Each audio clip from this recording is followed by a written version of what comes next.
Folks, welcome back to the Anchored Podcast for a very, very special edition, an announcement edition. It'll be coming about 2/3 of the way through the podcast. You're going to have to keep listening.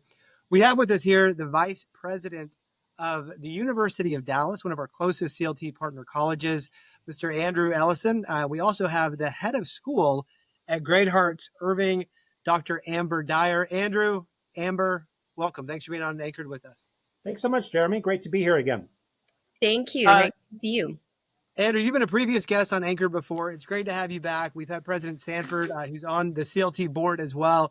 We are pretty diehard at CLT UD fans. We're really excited the announcement that you have in store for us today. We will kick it off here. I wanted to invite Amber to join us as her school may send a higher percentage of students to the University of Dallas than maybe any other school. I'm guessing that's true. Andrew, can you verify that? Yeah, well, I can verify that of all the high schools that sent us students for our current freshman class, Great Hearts Irving was number one as far as the largest quantity from any particular school. So that was very exciting. So Amber, you had an incredible career, and you studied under Louise Cowan at the University of Dallas. A question I love to ask as I get to know folks is, how did you discover this great, amazing, beautiful tradition in the first place? Is this something when you look back that you kind of grew up with, or did you discover it later in life? Great question. I definitely discovered it later in life. My own mother I grew up in Oregon, and of course, I didn't have access to this kind of classical liberal arts education when I was a kid. And my mom heard Louise Cowan on the radio doing an interview with Oz Guinness. And she said, honey, you should read the classics. And I ended up going to a small liberal arts college in East Texas, LeTourneau University. And it was there that I met one of Louise Cowan's students, Dr. Martin Batts. And he taught me Shakespeare and C.S. Lewis and philosophy. And it was my first encounter with the classics. And I was, in fact, intending to go to law school. And after that transformative experience, it was really during my senior year of college, I decided I was going to go on and I was going to study with whomever Dr. Batts had studied with. And he said, well, you must go study with Louise Cowan at the University of Dallas. And then it sealed the deal. I was going to teach teachers for the rest of my life instead of sue them. And that's how I ended up at UD. And I'm so incredibly grateful for this incredible university right down the street, where we're sending about 20 to 25% of our seniors to continue their learning. Amazing. That's amazing. Yeah. And you're so lucky. I'm super envious, right? Because I came late. Late have I loved the University of Dallas. I did not have the chance to meet Louise Cowan in person. Although I did become aware of her while she was still with us, walking among the living, shining her light. But of course, her son, Dr. Baynard Cowan, is here. I had a good conversation with him just the other day, and there are some Cowan grandchildren who are here, very much carrying on the legacy and carrying on the spirit. Although I imagine it's challenging to do so with the last name of Cowan. I think it's harder if your last name happens to be Sanford, as our president of the university sends his kids here. And they bear an unmistakable resemblance to him physically. So it's kind of hard for them to hide. Maybe it might be better to be a Cowan grandchild here at UD these days. I'm happy to tell you that the Cowans and the Sanfords both go to my school. It's a small world. Yes. Now, Andrew, I don't know too many folks that are our age. I think we're kind of the same age-ish. I'm 40, almost 44 here, that really can say they did receive this kind of education growing up. I did not. I discovered this in seminary, but you did, and that is unique. I'm wondering if you could do a refresher on what your K-12 education was like, and then how it has maybe equipped you to go into a brand new arena. You didn't come from the world of enrollment. And now a year into this, UD is setting all kinds of enrollment records, which is incredible. I'm wondering if there's a connection there. Well, first of all, Jeremy, I've got a few years on you. You're just a young lad. Let me just say, I wish I was still 44. There was a lot more spring in my step back then. But yeah, so look, I grew up in Indiana, northern Indiana, in the shadow of the Golden Dome, Mishawaka, not South Bend, Mishawaka. We had a real point of pride there that we were not South Bend. But I had a typical American public school education, small district, Mishawaka City Schools, up through seventh grade. But my parents, uh, you know, God bless them. It's sort of like the founding fathers, right? They built better than they knew. My parents had heard about this private school that was in South Bend because a number of folks at our family church that we attended also were sent. They were professors at the University of Notre Dame. A number of them. My parents ran in some pretty brainy circles. My mom was a public school teacher. My dad was a commercial realtor. But they had friends who were in the Notre Dame professorate, and some of the friends were telling my parents about this crazy school called Trinity School at Greenlawn in South Bend, Indiana. And my parents didn't know, great books from great white sharks, right? As far as they knew, it was just a good private school where people they A very liked, pithy way to put that. yeah, where people they knew were sending their kids, and so they enrolled me. And for those of you who are not familiar with it, Trinity School was built very early on Was this in the the first Trinity? This is the first one? 1981. 1981, founded very early on in the Paideia movement. Mortimer Adler, Charles Van Doren, Jacques Barzon, folks like that. So founded as a secondary school in the liberal arts great books tradition, all the way back in 1981. So, the school was only 8 years old when I started attending it, but I had the benefit of learning from teachers, learning Latin and history, Dostoevsky, Shakespeare, Plato, Aristotle, writing a senior thesis. So yeah, I'm one of the lucky ones for whom classical education was just education. I didn't have any other name for it. It just was the kind of school that I went to. And by the time I made it off to college, it I found it a little strange that people hadn't read these same things that I had in high school, because at the time I thought it was just high school. This is just what you do. Love that. That's fantastic. Dr. Dyer, I'd love to talk about Great Hearts for a bit. My experience of getting to know Great Hearts came in many ways through Dr. Tracy Gardner. Her kiddos go to Great Hearts in San Antonio. I'm a big believer in the idea that the very best argument for classical education is simply meeting the young people that have received this kind of education. I mean, it is unreal. And I always say that, I'm not bashing public school students. I taught in public schools and I went to public schools myself, but there is the maturity, the eloquence. I mean, they have been formed in really, really beautiful ways. And Great Hearts, as I understand, has been around now since about 2004. How would you say a Great Hearts education is distinct from even some of the other classical options out there? Yeah, I couldn't agree with you more that the greatest success for us is our graduates coming back. In fact, just in December, we had that first, those freshmen, those students who graduated last year who are now studying at the University of Dallas. They came back and they were an alumni panel. And, they joked as they passed the microphone down one to another, college is easy, college is easy, college is easy, college is easy. And we all laughed about it. And then one of our remarkable young men just took the mic and he said, you all students, if you're studying at Great Hearts, the reality is that college is going to be easy for you. But that's not the best part about this education. This education teaches you how to live. It teaches you how to be a human being.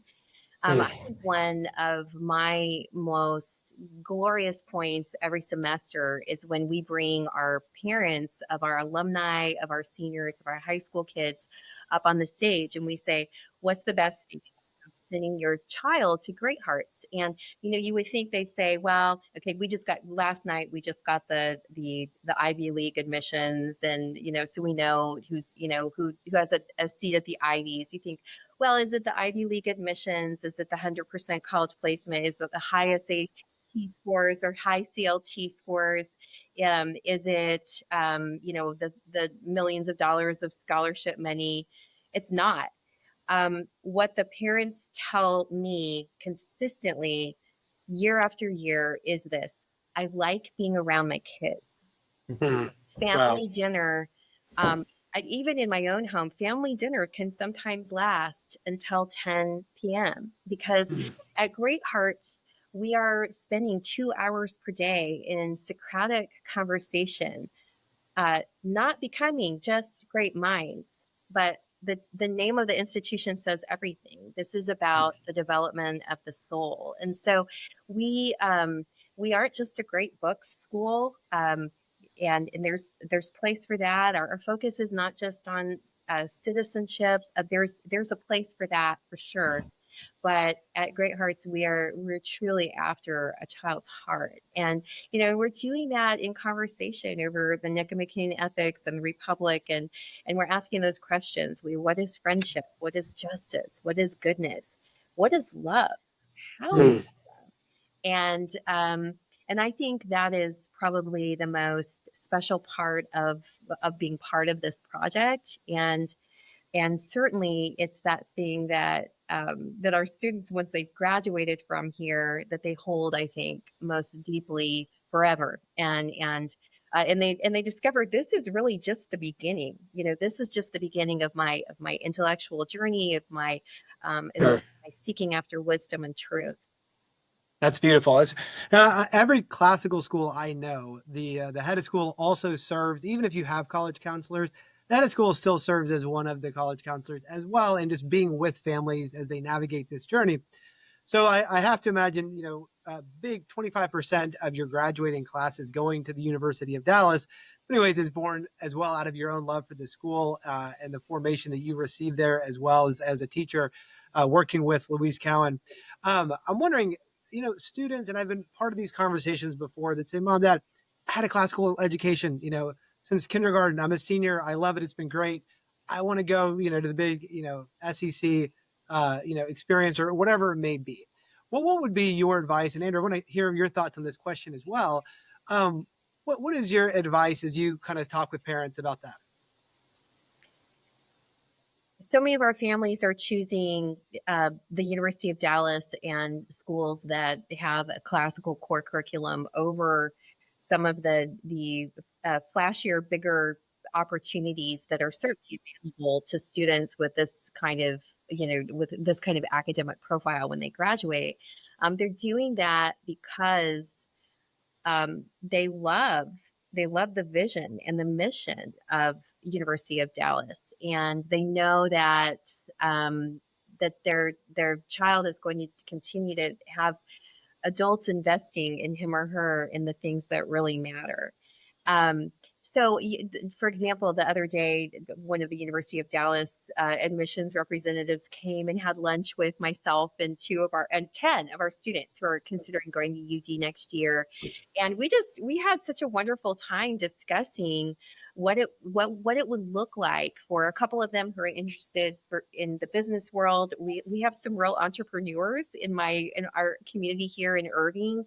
Dallas is a major business center, and so it's not uncommon for students at my particular academy to start businesses and to do entrepreneurial work. And so we were, just sitting around the table talking about what that would look like to really have the best of both worlds. World-class business faculty, but also learning the best that's been thought and written and said for 3,000 years, diving into that at UD. And so those prospects are really exciting for our families because you don't really have to choose one or the other. You can really have it all in an institution like UD. And I think Mr. Ellison could probably speak to this more than I can.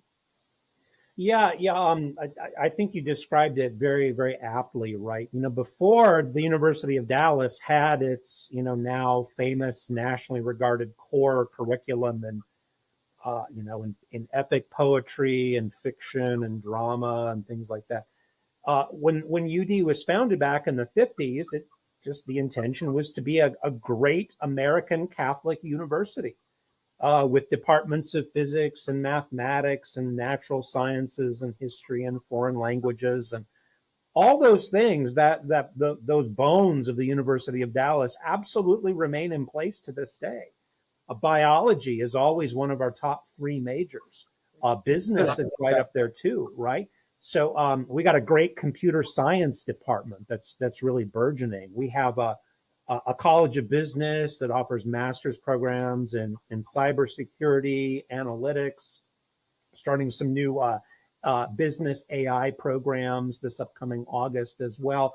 So the University of Dallas is a both and institution of higher learning. I have nothing but admiration, deep admiration for institutions like St. John's College or the Thomas Aquinas College, in both of which now have two campuses, an east and a western one. I have nothing but deep love and admiration for institutions of higher learning that do very intense liberal arts only for 4 years. That's a strong taste. And some students find that that's right for them. But there are a lot of students who have, I think, good and healthy and legitimate desires to go deeper in studies of particular subjects, to major in biology or major in psychology or things like that. And the UD enables students to have both that and an amazing core curriculum that really claims 2 full years of an undergraduate education. And there's this great paradox or irony with, UD education and Great Hearts education. No Great Hearts head of school would say our job here is, career preparation, right? You're forming hearts, you're in minds. But the irony as an employer is, we hire well over half of our employees at CLT are graduates of UD or Hillsdale or Patrick Henry. The irony is that they make the very best employees. And I think companies are beginning to discover that because the aim of the education is so much higher. These are young people who actually know how to think. They have a moral compass. They're going to do right by their employer. It's amazing. Andrew, without further ado, I want to get on to this big announcement that we have in store. We've got 300 partner colleges now at CLT, entire University of Florida public university system. And just over the past weeks, the University of Arkansas coming on board, soon to be in the legislative session in Texas and we believe Oklahoma as well, and maybe Ohio now. With all of those, nobody has done anything like this. Andrew, what do you have in store for us, brother? Well, Jeremy, we are super excited to be able to launch together in partnership with CLT a new initiative that we are calling the UDallas CLT Auto Admit Initiative. So any student nationwide, whether homeschool, private school, don't care what kind of school you've gone to. You could be from Argentina, you could be from Kiev in Ukraine. Any student who gets an 88 or higher on the CLT, and that I don't think I would have gotten an 88 had I taken the CLT as a high school junior or senior. Automatic admission to the University of Dallas if you can get an 88 on the CLT. We know that college admissions is so high pressure. We're confident enough in the quality of young people who are, first of all, interested in the classic learning test. And secondly, anyone who can score an 88 or higher, whether you know about us or not, you are University of Dallas material. And we want to take the pressure off of competing for college admissions and give a path to auto admission for those students. Andrew, that is huge news. I have a sneaking suspicion when other colleges hear this, they may want to copycat that as well, because I think it is brilliant. And I think you're right. It's very sensitive to the amount. I've got a girl at James Madison University. I've got a girl who's a junior right now. A lot of pressure for parents and students as they navigate, 2,000 options. I remember when I was a college counselor 10 years ago, I was meeting with a dad who grew up in Europe, and he said, in Europe, you just went to the university, like the local one, the one next to you. He said, in America, you got to navigate 2,000 different options. One of the things we're also trying to do at CLT is kind of make it a little bit more clear where we think would be a good fit. I think of UD, again, Hillsdale, Benedictine, some of these schools as super missionally aligned. A huge thanks for you and UD and President Sanford for just being leaders here and saying, hey, if you're doing well here, you're going to do well at the University of Dallas. super fantastic news. And we hope it makes it a bit easier as well for those Great Heart Irving students. Yeah, certainly. We hope so. Jeremy, the type of student who is inclined to take the CLT is a student who's looking for something outside the mainstream, right? Who, for a variety of reasons, is choosing a path that didn't exist 20 years ago for placement in high school or for placement in colleges. The kind of student who's getting, say, a great homeschool education in the liberal arts, or the kind of student who's getting a great classical education at a private school or a public charter where, Dr. Dyer, you certainly know this, when you're the headmaster of a fairly new school, a lot of times parents come to you and say, well, your school's great, Dyer, but are you actually going to get my kids into college? I'm worried that this great book stuff, that they're going to be too smart, or that they're going to be thinking and talking about things that don't mean anything to colleges and universities. CLT has long been, from its inception, it's been a pathway for students who are getting that kind of a off the mainstream education to show their strengths and to demonstrate their capacities for higher learning. So I think of its very nature, the CLT is a good predictor. Whoever's taking it and is right for a college like the University of Dallas. So we're excited to see. We're excited to just get maybe on more kids and more families' radar. You might not know about the University of Dallas, and then you're going to take the CLT and you'll find out about us. And we'd love to, see those kids soon. I got to experience a day at the UD Rome campus as well. And I even got a bottle of the UD, the only college in the U.S. that has their own vineyard, makes their own wine. I think it's a study abroad experience second to none. I love everything about that experience. I want to talk for a minute about homeschool students. Yeah. You mentioned, we've got at CLT a lot of students coming out of these great classical charters like Great Hearts or classical Christian schools.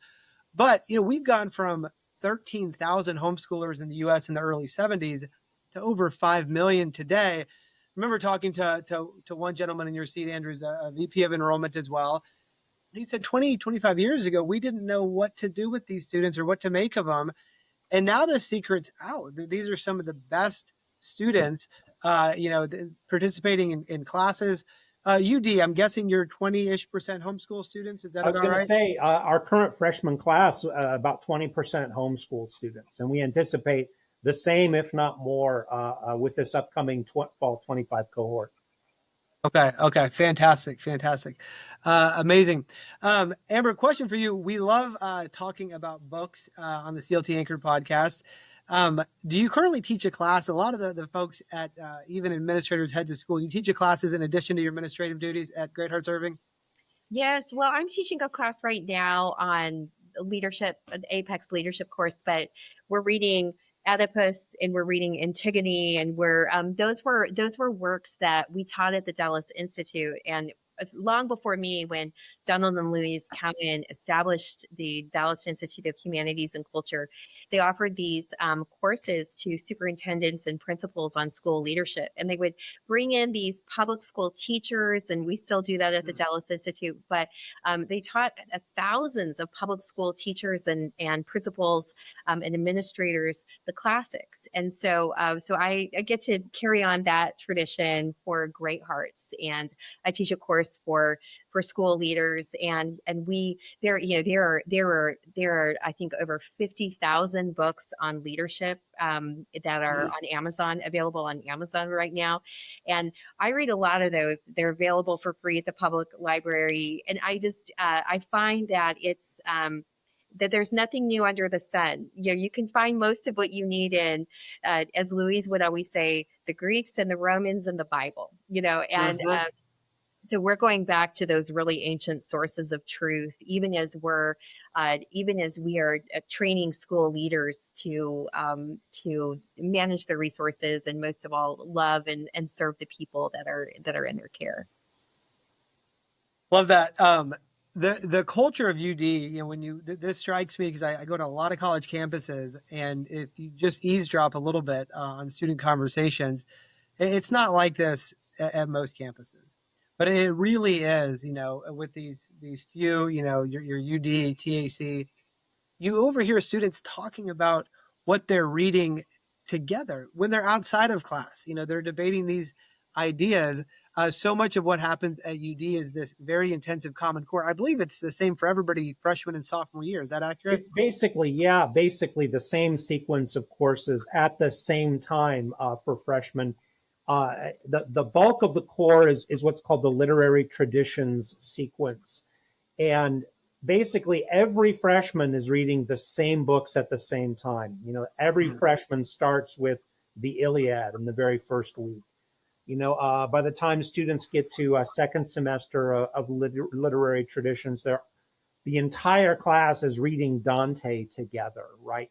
And you can't have that kind of common conversation in every dorm room, on every floor of every dorm room, unless you have a real core that is keeping everybody together, literally on the same page or close to it for such a large portion of their studies.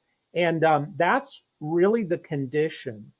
The books are fantastic, but if you don't all read the books, the great books, and study philosophy and Western theological tradition, art history, if you don't all go to Rome together, you don't have nearly as tight of a bond. And I do think that is really one of the miraculous things about UD, that tightness of the community. We see this on a micro level at Great Hearts and UD and CLT. CLT, we started about 6 years ago now, reading out loud. Every Monday, we read a classic for 40 minutes together. We're reading out loud. There's 55 of us now, and we're doing Abolition of Man right now. And the way this has shaped culture, because we're reading the same thing, has been even way more powerful than I expected. And I think as we're trying to figure out as a nation why we're so fragmented and can't have real conversations, I think in large part goes back to education being fragmented and not having a common basis. Amber, I'm wondering, at the Great Hearts level, in terms of forming culture, how do the reading lists play into that and shape that? They have so much to do with it. I mean, as does as do the other parts of our curriculum, which every senior is going to take physics 2. Every student, as they travel through Great Hearts, they'll take. They don't know any differently than that. Everybody takes calculus 1 and calculus 2. They think that that's just what normal kids in high schools do, and so there's a true bonding that takes place in those other classes as well. But by the time a student graduates from Great Hearts, they will have encountered, they will have experienced over 1,000 hours of humane letters conversations, and those courses. We have a one-track curriculum. The choice that families make is to trust us with their child's education and to teach them the very best things. And so all of our freshmen are reading the same works of literature and philosophy and history together. Same with our sophomores, juniors, and seniors. So I was just in a junior HL today, Humane Letters today, and we were reading the Republic together and discussing how an oligarchy becomes a democracy together. And our students are learning in this process not only to really look deeply at the work itself and to learn from that ancient wisdom, but they're also learning how to look deeply at one another. And that's one of my very favorite things about Great Hearts model, is that it's not just the book list alone, but it's also the pedagogy. It's the way in which we encounter these works in in conversation with one another. Yeah, Jeremy, can I jump in? I'd love to say a word about that, right? So actually, confession, I have a couple kids at Amber School right now. I have an 8th grader. I have a senior who is defending her thesis on Evelyn Waugh's Brideshead Revisited next Monday. One of my favorites. Wow. Oh yeah, it was amazing. I still think she's too young to have read the book, but it doesn't really hit you, I think, until you're at least in your mid-30s. But a lot of classical educators, a lot of different school systems, school models say, oh, we're great books. Well, it turns out that there's lots of different ways to do great books. Pretty much universally, people say in the classical ed movement say, oh, Socratic method. We do Socratic method. Well, gosh, what does Socratic method look like? There are a lot of different conceptions of it that are out there. Um, the and I can say this from experience, that the Great Hearts Humane Letters approach is a wonderful mixture of, I think, really attentive study to literature, careful reading of philosophy and theology, distinguishing between genres, right? Hamlet isn't a philosophical treatise in the same way or even at all as say, Aristotle's Ethics, or, and kids aren't ready to just talk without guidance and without leadership. I don't know about you all, but the great books movement had a certain manifestation in public elementary schools back in the 80s. I actually remember that. I remember the Junior Great Books Forum, where the teacher would ask one question, and then the genius was supposedly, the fifth graders all talking together with no interventions from the teacher for 45 minutes. Well, I mean, you'll learn a lot that way, but the way Great Hearts does Humane Letters calls for, it really is the best of both worlds, right? Yes, it gives space for the students to speak to each other, to express their ideas, formulate their ideas in speech, but under the active guidance and mentoring and coaching of a teacher, right? Let's not pretend that high school students are the same as, have reached the same level of reading and understanding and liberal artistry as a well-educated teacher. So the Great Hearts method really, I think, achieves a great balance in Humane Letters between freedom for the students and rigorous guidance, coaching, and discipline from the teacher. I'd love to spend our last few minutes here speaking just about Louise Cowan, the Cowans, her legacy in particular. Once heard, and it really stuck with me, that one of the things you notice about a saint is that they're a canonized saint, at least, their influence begins to grow after they die, when it's typically the opposite for most of us, unfortunately. Certainly the influence of a giant like C.S. Lewis, far greater now than when he died in 1963. I wonder if you could speak about her influence in particular on UD and it becoming now kind of this flagship program for students who want a serious deep dive into this tradition. Yeah, I'll go ahead and start with that. And again, I'm just someone who gets to come along and in the footsteps and the trail blaze, the pathway paved by Louise and Donald. Let's not forget Dr. Donald Cowan, longtime president of the University of Dallas. A great proof of when you've built something is when it sticks around even long after you're gone.